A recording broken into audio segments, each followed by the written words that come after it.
생각을 바꾸어서 행복을 누리는 삶과 신앙이 됩시다. 생각을 바꾸어서 행복을 누리는 삶과 신앙이 됩시다. 생각을 바뀌면 내 인생이 바뀝니다. 생각이 바뀌면 내 인생이 바뀝니다. 오늘 말씀의 교주가 되겠습니다. 먼저 오늘 복된 주일 맞이해서 신령한 마음 또 감사한 마음을 가지고 예배를 드리는 모든 성도님들에게 하늘의 만나는 물론 이 땅의 만나가 좀 더 녹록해져서 삶의 질이 향상되기를 예수 그리스도의 이름으로 축복하고 축원합니다. 한 주간도 말복도리와 싸우셨습니다. 삶의 현장에서도 정말 치열한 전투를 하셨습니다. 그리고 승리하셨기 때문에 오늘 이 자리에 함께하는 줄로 믿습니다. 수고하신 성도님들을 주님의 이름으로 축복하고 환영합니다. 그래도 입추와 말복이 지나면서 온도가 조금씩 낮아지는 것 같긴 해요. 어젯밤에 얼마나 천둥이 세게 치는지 저는 또 처음 들은 것 같아요. 그래서 많은 사람들이 제 집부서는 이 시간 돌아다니면 안 되겠구나 이런 생각을 하지 않았을까 이런 생각을 하게 되었습니다. 건강에 조금 이렇게 신경 쓰셔가지고 일교차가 생길 때에 관리 잘 하시기를 부탁을 드립니다. 우리의 삶도 마찬가지 아닐까 싶습니다. 터널이 끝나면 빛이 반드시 오게 됩니다. 고난도 때가 되면 점점 희락으로 바뀌게 됩니다. 악을 붙잡힌들에도 소망의 문을 활짝 열려주시는 하나님이 함께 하시기 때문일 것입니다. 지금 사회가 여러 가지 면에서 부족하지만 여호와 하나님 우리의 목자이시니 조금 더 만족하며 사시고 주님 안에서 비전과 소망을 가지고 도전하고 쟁취해서 승리하는 성도님들의 삶의 현장 우리 교회가 되기를 예수님의 이름으로 축원합니다. 오늘은 어렵지 않은 말씀을 가지고 좀 편안하게 은혜를 나눠보려고 준비했는데요. 또 사실 생각을 하다 보니까 어렵지 않은 게 아니라 굉장히 고통스러운 말씀이 될 것 같아요. 생각을 바꿔보면 편안한 것 같은데 사실은 마음에 잘 받아들이지 않는 말씀, 그래서 마음에 안 드는 불편한 말씀, 이렇게 정리를 해야 할 것 같습니다. 먼저 오늘 예배를 드리는 저와 여러분들은 예수님과 연합되어서 옛 모습은 십자가에서 다 죽었고 그리스도가 살아날 때 우리는 새 사람이 되어서 새 피조물이 된 줄로 믿습니다. 그래서 우리 믿음의 사람들은요, 옛 습관을 버리고 새로운 열매를 맺어야 하는 것이 마땅한 것입니다. 그러면 새로운 열매를 어떻게 맺어야 될까? 뭔가 특별한 방법이 있을까요? 어느 날 하나님이 갑자기 그냥 탁 줘가지고 새로운 열매를 맺는 경우도 있겠지만 대부분은 그렇지 않습니다. 우리의 평범한 일상생활 속에서 늘 부딪히는 문제 안에 답이 있다는 것을 우리는 기억해야 하는 것입니다. 오늘 본문 역시도 특별한 것이 아닙니다. 다만 잘 알고 있어요. 다만 그렇게 지켜지지 않을 뿐인 것입니다. 이런 것부터 생각을 좀 바꾸면 바로 행복을 누릴 수 있다는 것을 생각하는 것이 오늘 말씀의 주제에 부합하는 것입니다. 함께합니다. 생각을 바꿔서 행복을 누리는 삶과 신앙이 됩시다. 생각을 바꿔서 행복을 누리는 삶과 신앙이 됩시다. 그러면 무엇을 어떻게 해야 행복을 누리게 될까? 오늘 본문에서 이렇게 말씀을 합니다. 처음 볼게요. 박해하는 자를 축복하는 것이 행복한 삶이라고 얘기를 합니다. 14절 함께합니다. 시작. 너희를 박해하는 자를 축복하라. 축복하고 저주하지 말라. 자, 성도 여러분 생각해 보시죠. 이 말이 정말 생각처럼 쉬울까요? 절대 쉽지 않습니다. 만만치 않습니다. 그리고 조금 다르게 생각해 보면 이 말씀이 행복을 누리는 우리의 삶과 어떤 관계가 있지? 라고 생각해 볼 수도 있어요. 축복하고 저주하지 말라. 박해하는 자를 축복하라. 이게 나하고 뭔 상관이 있다는 얘기야? 이렇게 생각할 수 있는데요. 마태복음 5장 46절 47절에서 이렇게 성경은 말씀을 합니다. 함께 할게요. 시작. 너희가 너희를 사랑하는 자를 사랑하면 무슨 상이 있으리요? 세리도 이같이 아니하느냐? 또 너희가 너희 형제에게만 불안하며 남보다 더한 것이 무엇이냐? 이방인들도 이같이 아니하느냐? 사랑할 자를 사랑하고 형제들에게만 문안 인사를 하고 내 자식이기 때문에 사랑하고 남의 자식을 사랑하지 않는다면 그것이 무슨 진짜 사랑이냐? 이렇게 말씀을 하는 것이죠. 자기 자식 사랑하는 것은 사랑하는 게 아니에요. 당연한 거예요. 그거는. 그렇다고 하면 사랑할 자를 사랑하고 형제에게만 문안을 한다면 믿음의 사랑과 세상 사랑과 차이가 있다는 얘기인가요? 없다는 얘기인가요? 없다는 얘기입니다. 세상과 차이가 없다면 예수 믿고 새 사람인데 새 피조물이라고 할 수 있을까요? 쉽지 않습니다. 그래서 교회를 다니고 신앙생활 한다는 것은 생각의 패러다임을 완전히 바꾸어서 행복을 누릴 수 있어야 하는 것입니다. 굉장히 어려운 얘기인데 사실 생각만 바꾸면 굉장히 쉬운 것입니다. 여러분과 인사합시다. 예수님을 믿었으면 생각을 확실하게 바꿔야 합니다. 그렇게 하면 안 되고 확실하게 바꿔야 합니다. 그래서 우리 교회가 강조하는 것이죠. 이렇게 얘기하죠. 생각을 바꾸면 행동이 바뀌고 행동이 바뀌면 인생이 바뀝니다. 시작. 생각을 바꾸면 행동이 바뀌고 행동이 바뀌면 인생이 바뀝니다. 오늘 본문에서 말하는 박해라는 것은요, 믿든지 안 믿든지 세상의 모든 사람과의 관계에서 나타나는 물리적, 심리적, 언어적, 폭력적 박해를 이야기하는 것입니다. 어떤 사람에게는 이런 박해나 핍박을 받으면 저주합니다. 어떤 사람은 저주하지 말고 그냥 넘어갑니다. 반면에 또 어떤 사람은 오히려 얼마나 안쓰러우면 그랬냐라고 하면서 이해를 하려고 합니다. 근데 성경은 말씀하죠. 뭐라고 얘기할까요? 아까도 얘기했지만 너를 핍박하는 자를 오히려 축복하라고 말씀을 합니다. 오늘은 예를 한번 들어볼까요? 우리가 전도하러 나가지 않습니까? 때로는 마음이 상처받을 때가 참 많아요. 예수 믿고 구원받아서 이렇게 되면 뭐라고 얘기하죠? 여보시오, 당신들이나 잘해. 이렇게 얘기할 때가 있죠. 그리고 또 가정에서 또 그런 경우도 있어요. 너부터 변하세요. 술 먹고 주장하고 욕하고 할지 못할지 다 하면서 뭔 소리래? 네가 변하면 나 그때 교회가 나갈 거야. 너부터 변해. 이런 소리에 참 듣다 보면 마음에 자존감도 상하고 자괴감도 들 때가 충분히 있죠. 또 그뿐만이 아니에요. 저도 이런 걸 경험을 해봤지만 교회 나오세요. 주님을 만나서 은혜를 누리시길 원합니다. 라고 전도지를 주거나 또는 티슈를 주거나 할 때가 있어요. 근데 우리 보는 앞에서 티슈는 가져가고 전도지는 땅바닥에 버려버려요. 이런 분들 저는 양심 출장 갔다라고 얘기를 하는 거예요. 둘 다 버리든지 둘 다 가져가든지 왜 티슈를 가져가고 전도지는 땅바닥에 버려 밟히게 하냔 말이에요. 자, 이럴 때 우리가 어떻게 해야 될까요? 그 사람들 저주하거나 욕하지 말라는 얘기입니다. 그 사람한테 따지지 말라는 얘기입니다. 오히려 복을 빌어주고 그들을 위해서 기도해 주는 것으로 생각을 완전히 바꿔 보면 결국 네가 행복해질 것이라고 오늘 말씀하고 있다는 것입니다. 이런 은혜를 누릴 수 있는 저와 여러분이 되어야 할 줄로 믿습니다. 그런데 문제는 이것이 그렇게 쉽지 않다는 얘기입니다. 자존감이 상처가 되거나 마음의 분노가 치밀어 올라오기도 하고 어떤 대통령이 얘기했던 것처럼 내가 지금 이러려고 성도가 되었다. 이렇게 또 우리가 읊조릴 수도 있는 것이죠. 여기서 우리 한번 생각해 봐야 할 것이 있습니다. 어떤 박해의 상황에 대해서 혈기를 부리고 짜증을 내면서 화를 낸다면 가장 먼저 샬롬의 복, 평가의 복을 잃어버린 사람이 누가 될까요? 누가 될까요? 상대가 될까요? 아닙니다. 바로 자기 자신입니다. 가장 신병나는 건 누굴까요? 그러면 사탄마귀죠. 사탄마귀. 그래서 우리는 내 생각을 버리고 하나님 말씀대로 확실하게 생각을 바꿀 때에 행복은 저절로 다가오게 된 줄로 믿습니다. 이것을 누릴 줄 아는 것이 그리스도인들이 받아야 할 의무가 되는 것이죠. 우리는 책임을 자꾸 지려고 하면서 권리를 누리지 않으려고 하는 아주 겸양의 모습을 보일 때가 너무 많아요. 하나님 주신 분복은 누릴 수 있어야 할 줄로 믿습니다. 그래서 누구를 위해서 그렇게 할까요? 나 자신을 위해서인 것입니다.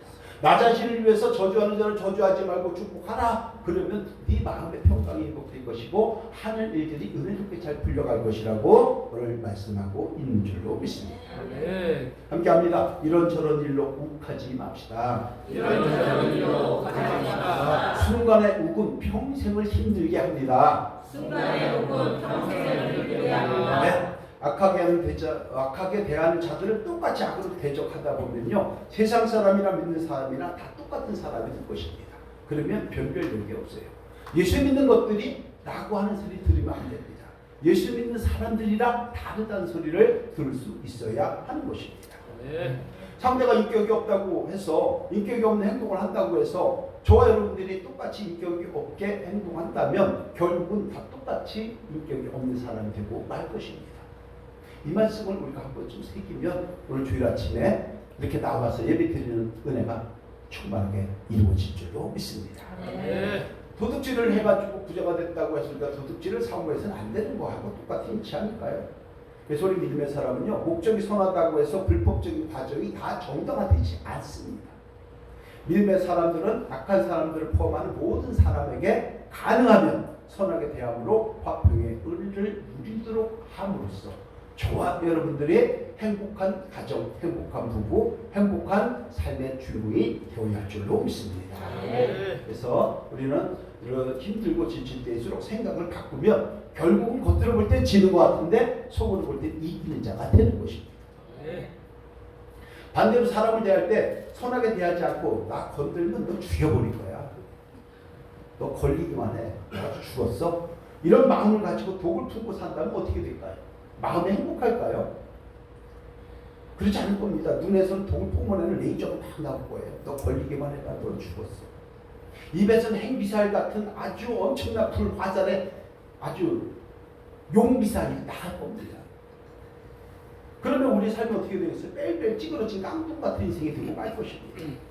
그래서 불을 내면서 독을 품고 살아갈 수는 없는 것입니다. 그래서 성경은 이렇게 말씀을 하는 거죠.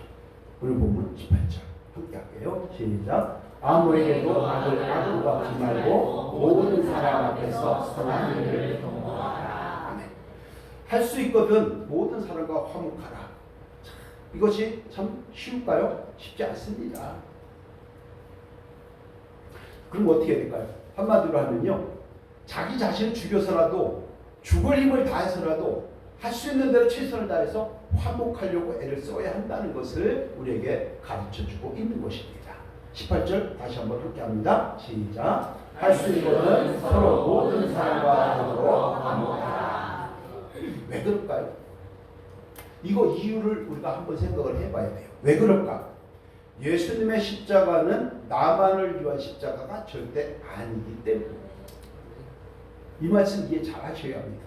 내가 미워하고 내가 보기 싫고 내가 증오하는 그 사람이 믿음의 사람이라면 그 사람의 죄와 허물을 위해서도 예수님이 십자가를 지셨다는 것을 우리는 절대 망각해서는 안 되기 때문입니다. 그뿐만이 아니에요. 반면에 내가 증오하는 그 미움의 사람이 믿음의 사람이 아니라면 세상 사람과는 다른 가치관을 통해서 그리스도의 가치관을 높이라고 가르쳐주고 있기 때문인 것입니다. 이 말씀을 잘 이해를 해야 할 줄로 믿습니다. 이해가 안 되시는 분은 일어서세요. 그래서 우리 믿음의 사람들은요, 할 수 있는 대로 최선을 다해서 화목하려고 최선을 다해야 하는 것입니다. 그런데 여러분, 그럼 어떤 결과가 나오냐면요, 나는 못합니다. 우리 사람이기 때문에, 감정의 동물이기 때문에 나는 못합니다. 그러나 내 안에 함께 거하시는 성령의 능력과 작용을 통해서 결국 화평을 이루어지도록 사람의 마음을 바꿔주시고 환경을 바꿔주시고 내 생각을 변화되게 해서 행복한 삶이 될 수 있도록 역사에 가진다는 겁니다. 이것을 누릴 수 있는 저와 여러분이 되어야 할 줄로 믿습니다. 함께 해볼까요? 내가 먼저 화목하게 지내면 모두가 행복해집니다. 내가 먼저 화목하게 지내면 모두가 행복해집니다. 네. 화목하게 하셔가지고 행복해질 수 있는 그 환경을 좀 만들어가는데 초석이 되는 저와 여러분 되면 그것이 하나님이 가장 기뻐하시는 성도의 모습이 아닐까. 그리고 그 믿음을 통해서 주변에 화목이 펼쳐져 나갈 수 있는 하나님의 선한 사역이 이루어질 줄로 믿습니다. 특히 우리는 할 수 있는 대로 화목하라는 것 외에도 세상 사람들과 다른 변별력을 우리에게 요구하고 있어요. 믿음의 사람들에게 참 어려운 거예요. 쉬운 게 아닙니다. 20절에서 21절 우리 함께 합니다. 시작. 내 원수가 들거든 먹이고 목마르거든 마시게 하라. 그리함으로 내가 숯불을 그 몸에 쌓아 놓으리라. 악에게 지지 말고 손으로 악을 이기라. 우리를 힘들게 하고 아프게 하고 슬프게 하고 속이 뒤집혀지게 할지라도 그들이 배고프면 먹이래요. 그들이 목마르면 물을 주라. 이게 쉬운가요? 우리는 이 말씀 드리면 참 미치겠죠. 속된 말로. 참 신앙이 되기가 어렵다 이런 생각 들지 않나요? 그러면 속으로 얘기하죠. 나가 행복하지 않아도 좋으니까 그냥 승질대로 살려고 나는 애를 쓴다. 여기서 정말로 중요한 것을 생각해 보아야 합니다. 본문에서 말하는 박해하는 자, 원수 같은 자가 항상 우리는 착각하는 것이 다른 사람이라고 생각하기 때문입니다. 무슨 얘기냐면 본문에서 박해하는 자, 원수 같은 자가 내가 될 수도 있다는 걸 생각 안 하고 항상 다른 사람이 그렇다고 우리는 아주 생각을 하고 확증을 하기 때문인 것입니다. 여러분 생각해 보세요. 저와 여러분이 누군가의 박해 대상자가 될 수 있는 거예요. 우리 자신이 어떤 사람에게는 원수 같은 사람이 될 수 있다는 것도 생각해 봐야 하는 겁니다. 오늘 예배를 드리고 있는 저와 여러분들이 그 누군가의 미움의 대상이 되고 증오의 대상이 되고 미움의 대상이 되고 시기의 대상이 되고 근데 줘받고 싶은 때려주고 싶은 사람이 될 수 있다는 것도 한 번쯤 생각을 한다면 오늘 이 말씀이 저와 여러분들의 가슴에 새겨지는 은혜가 있어야 있게 될 줄로 믿습니다. 여러분 오늘 말씀 깊이 새기고 할 수 있는 대로 좀 최선을 다해서 화목하고 원수도 사랑하는 마음으로 생각을 완전히 좀 바꿔서 행복한 걸음을 살아가는 행복한 걸음을 통해서 행복의 길로 접어드는 저와 여러분들이 되고 신앙이 되기를 예수님의 이름으로 축원합니다. 그리고 또 한 가지 있죠. 아주 중요한 거 있는데 혹시 우리 주변에는 우리 가정에는 우리를 핍박하고 박해하는 원수가 있을까요? 없을까요? 가정마다 왼수 다 있습니다. 그렇지 않아요? 그것도 그냥 왼수도 아니에요. 평생의 왼수예요. 평생의 왼수. 그 왼수는 물론 세상의 원수들에게도 오히려 축복해서 내 마음이 평강을 누리도록 함으로써 가정에는 웃음이 있고 소망이 있고 그리스도의 평강의 은혜를 누릴 수 있도록 우리가 밑거름이 될 때에 정말 하나님께서는 그 사람을 높여주고 세워주고 그 가정이 복된 가정으로 쓰임받도록 역사해 주실 줄로 믿습니다. 여러분 다른 사람 때문에 힘든 인생을 사는 것이 아니라 자기의 평상심을 잘 유지하면서 하나님 품 안에서 자기 페이스대로 자기 인생을 살아가는 지혜로운 하나님의 권속들이 되기를 주님의 이름으로 축복합니다. 그것이 행복의 비결입니다. 미국의 심리학자인 에이브라함 메슬로라고 하는 사람이 있습니다. 그 메슬로의 이론이라는 게 있는데 그 이론에 의하면 이렇게 5가지의 욕구가 있다고 합니다. 가장 먼저 뭐냐면 생리적 욕구예요. 무슨 얘기냐면 먹고 마시는 욕구를 제일 먼저 채우려고 한다는 것이죠. 그것이 채워지고 나면 이제는 좀 보호받고 싶은 거예요. 그래서 안전의 욕구가 나오게 되죠. 안전이 담보가 되면 그 다음에 혼자 심심하잖아요. 그러니까 소속감을 가지려고 하고 애정을 가지려고 합니다. 그래서 교회 공동체, 믿음의 공동체, 학교 공동체, 친구 공동체 이렇게 소속감을 가지고 활동하게 되죠. 그것이 채워지고 나면은 이제는 나도 이제 먹고 살만하고 또 안전하고 또 소속감도 있고 그러니까 이제는 존중받기를 원하는 거예요. 존중받기를 원해. 그리고 나서 결핍 욕구인 이 4가지가 채워지게 되면 이제 성장 욕구로 넘어가요. 어떤 것이냐면 이제 자아 실현을 위해서 살아가도록 우리가 수고하고 애를 쓰게 된다는 것입니다.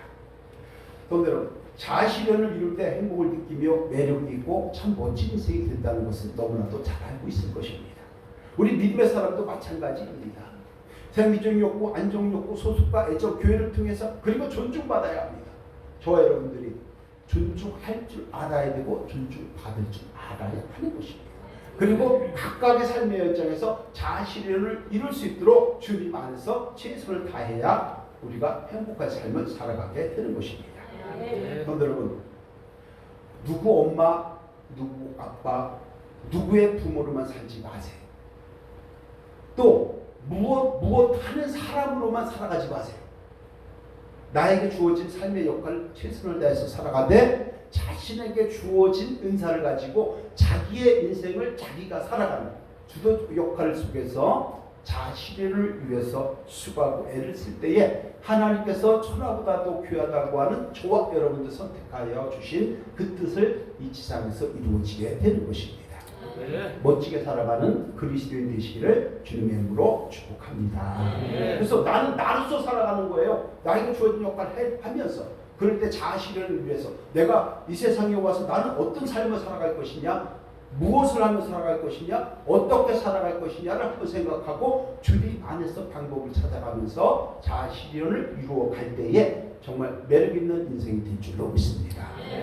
다른 사람들 때문에 분노하지 마시고, 다른 사람들 때문에 마음 아파하지 마시고, 이것을 생각을 바꾸어서 내가 조금 더 자아실현을 이루어가는 쪽으로 우리가 움직여질 때에 놀라우신 하나님의 손길의 역사가 있게 될 줄로 믿습니다. 그렇게 되기를 예수님의 이름으로 축원합니다. 우리가 이런 말 많이 하죠. 또 많이 듣습니다. 죄는 미워하되 사람은 미워하지 말라. 용서해 주자. 이런 소리 참 많이 하는데 이 말이 성경에 있을까요, 없을까요? 성경에 없어요. 옛날 책임담에서 나왔던 얘기하고 비슷한데, 근데 성경 말씀 안에 바꿔보면 또 있어요. 그것이 오늘 본문 20절 말씀입니다. 함께 할게요. 시작. 내 원수가 죽이거든 먹이고 목마르거든 마시하라. 그리하여 우리가 숯불을 그 머리에 쌓아도 우리가 악에게 지지 말고 서로 악을 이기라. 아멘. 자, 무슨 말씀입니까? 원수가 죽이거든 먹이고 목마르거든 마시게 하라. 바꿔 얘기하면 죄는 미워해 사람을 미워하지 말라는 얘기죠. 성도 여러분, 바로 이것이 우리를 저주하고 박해하는 사람들에 대한 기본적인 마인드가 되어야 한다고 오늘 성경은 말씀하고 있는 것입니다. 생각을 바꿔야 합니다. 세상은 그들을 배척한다 할지라도 우리는 불구하되 하나님께 맡김으로 선으로 악을 이겨낼 수 있는 믿음의 본석들이 될 때에 저와 여러분들이 참 괜찮은 사람, 참 괜찮은 신앙인, 참 괜찮은 그리스도인, 참 괜찮은 화도 아름다운 교인이 될 줄로 믿습니다. 그래서 이렇게 얘기를 한번 해보고 싶어요. 향나무는요, 나무를 쪼개죠. 향나무가 도끼가 향나무를 탁 찍어요. 그럴 때 그 향나무는 어떻게 돼요? 자기를 찍은 도끼에게 향을 품게 한다는 얘기를 합니다. 저 여러분들도 그런 향을 좀 품어낼 수 있는 하나님의 권속들이 된다면 참 괜찮은 인생, 어디 가서 인격과 품격이 있는 사람으로 또 쓰임받게 될 줄로 믿습니다. 그런 은혜를 누리시기를 주님의 이름으로 축복합니다. 자, 두 번째, 서로 공감하고 공감받는 것이 행복한 삶이라고 말씀을 합니다. 15절인데요. 함께 할게요. 시작. 즐거워하는 자들과 함께 즐거워하고 우는 자들과 함께 울라. 자, 우리 화도 아름다운 교회의 비전이 사람을 변화시키는 그런 교회인데 그 목회 비전의 실천 방안이 여기서 나온 거예요. 공감과 배려와 위로와 존중이죠. 공감이라고 하는 것은 함께 느끼는 겁니다. 함께 즐거워하고 함께 울라. 이것이 공감이에요. 근데 많은 사람들이 공감 능력이 없는 거예요. 하루 종일 일하고 들어와서 남편이 뭐 저거 하고 그러면은 나도 힘들었어. 아내가 그러면 뭐라 그러죠? 너만 일했냐? 나도 일하지. 이러면서 서로 아주 짜증을 내면 그런 집구석은 잘 되는 게 아니에요. 그건 가정이 아니고 집구석이에요. 그래서 공감과 이해는 다른 것입니다. 공감은요, 가슴이 머리를 이기는 게 공감이에요. 가슴이 머리를 이기는 게 공감이에요. 그런데 이해는 뭐냐면 머리가 가슴을 이기는 거예요. 그러니까 굉장히 이론적이죠. 딱딱하죠. 서로 공감 안 되죠. 공감 능력 제로예요. 그러면 어떻게 쌍밖에 더 하겠습니까? 그럼 여러분 한번 생각을 해보세요. 인간관계나 가족관계에서 논리적이고 이성적인 이해가 많습니까? 아니면 정서적인 공감이 많습니까? 어느 한쪽으로 치우쳐도 문제가 있지만 할 수 있는 대로 먼저 공감의 능력을 통해서 이해력을 가질 수 있는 저와 여러분이 되어야 할 줄로 믿습니다. 그런데 여러분, 근데 우리 현실에서 어떻게 합니까? 상대의 아픔이 나의 즐거움이죠. 상대의 즐거움 나의 시기의 대상이 되죠. 그래서 저는 아리랑이라고 하는 노래를 통해서 그 전에 사람의 본성을 헤아릴 수 있다라고 생각을 한 적이 있어요. 무슨 얘기입니까? 아리랑 아라리요. 우리 민요 대성받으신 분이죠. 네. 아리랑 아라리요. 아리랑 고개를 넘어간다. 그 다음에 나를 버리고 가는 님은 어떻게 된다고요? 심리도 못 가서 발표. 이런 잘못된 생각들이 어딨냐고. 축복해줘야 되는 거 아니에요? 오히려 잘 가라고 해야 되는 거 아니에요? 지극히 이기적이고 자기중심적인 생각의 결과입니다. 상대의 아픔과 형편과 마음을 전혀 헤아리지 않는 우리의 삐뚤어진 생각의 결과에 불과한 것입니다. 사촌이 땅을 사면 배가 아프다는 소리가 그래서 나오는 거죠. 친한 친구가 넓은 집을 사서 이사를 가면 어떻게 됩니까? 축하해 축하해 너무 잘 됐다. 그리고 뒤에서는 신기하고 질투 폭발하죠. 그러면서 남편에게 얘기해. 너는 뭐했냐 씨. 그러면서 아주 멸치 볶듯이 달달달달달 볶아내잖아요. 그럼 남편은 에이 이러면서 어떻게 돼? 애꿎이 강아지 발로 한번 차고. 그럼 강아지는 승질 날 거 아니야 지도.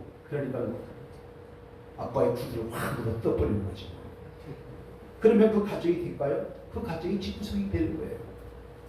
그런데 여러분 특별히 이렇게 한번 생각을 해보시기 바랍니다. 옆집 남편, 뒷집 아내, 다른 교회 목사님과 비교하지 마세요. 지금 내 옆에 있는 사람한테 잘해야 할 줄로 믿습니다. 이게 소중한 것 아닙니까? 왜 잘해야 될까요? 간단히 생각해 보세요. 옆집 남편이 우리에게 돈 갖다 줘요? 옆집 남편이 우리 여집자입니다 돈 갖다 줘요? 안 갖다 줍니다. 또 뒷집 아내가 밥 한 번 차려줘요? 우리 남자 집자님 생각해봐요. 옆집 아내가 뒷집 아내가 우리에게 밥 차려주냐고? 안 차려줘요. 다른 교회 목사님이 성도님들 위해서 기도해줘요? 영의 양식 줘요? 상담해줘요? 안 해요. 근데 왜 우리는 자꾸 옆집 남편은 어떻고 옆집 애들은 어떻고 옆집 아내는 어떻고 왜 이런 소리를 할까요? 그래서 스스로 작아지게 만들까요? 오히려 당신도 할 수 있어. 힘을 내. 내가 있잖아. 내가 기도할게. 이렇게 하면서 북돋아 줄 수 있는 저와 여러분이 되어야 할 줄로 믿습니다. 네. 몇 분과 한 번 인사합니다. 당신이 가장 소중한 사람입니다. 당신이 가장 멋진 사람입니다. 네, 지금 옆에 있는 사람들과 항상 소중한 사람이라고 하는 것을 인식하시고 함께 즐거워하고 함께 기뻐하시고 함께 울고 그래서 공감 능력을 통해서 하나가 되는 은혜가 있기를 예수님의 이름으로 축복합니다. 자, 마지막 세 번째, 낮은 곳에서 겸손하게 섬기는 것이 행복한 삶이라고 성경은 말씀합니다. 16절인데요. 함께 할게요. 시작. 서로 마음을 같이 하며 높은 데 마음을 두지 말고 도리어 낮은 데 처하며 스스로 지혜 있는 채 하지 말라. 서로 마음을 같이 한다는 것은 예수님 안에서 같은 마음, 같은 생각, 같은 비전과 목표를 가지고 하는 걸 이야기하죠. 친구들 간에 그걸 우정이라고 얘기해서 프렌드십이라고 얘기를 하죠. 서로의 마음이 하나가 되어야 돼요. 우리 교회 역시 마찬가지입니다. 서로 하나가 되어야 합니다. 우리가 임직을 준비하고 있지만 임직 받은 이들 잘하는가 내가 뒤에서 지켜볼 거야. 이런 소리 하면 안 돼요. 같이 하나님께 영광 올릴 수 있는 우리가 되어야 할 줄로 믿습니다. 그래서 서로 마음이 하나가 되려면 어떻게 되냐면 내가 먼저 나를 낮추어야 합니다. 근데 우리는 그렇게 하지 않아요. 내가 먼저 드러내려고 합니다. 내가 먼저 자랑하려고 합니다. 근데요 그렇게 되다 보면요 어떤 현상이 일어나냐면 자기만 잘났다고 하면서 들이대면은 겉으로는 하나가 됐지만 속으로는 하나가 안 돼요. 웃기고 있네. 짓땡하고 땡땡하고 있네. 이렇게 얘기한다니까요. 성도들은 너 따로 나 따로밖에 안 됩니다. 그래서 우리는 어떻게 됩니까? 높고 높은 교만한 자리에 마음 두지 말고 도리어 낮은 데 있을 때에 그 삶이 행복해질 것이라고 오늘 말씀하고 있다는 것입니다. 그런데 여러분 교만은 패방의 성공이라는 말씀 잘 아시죠?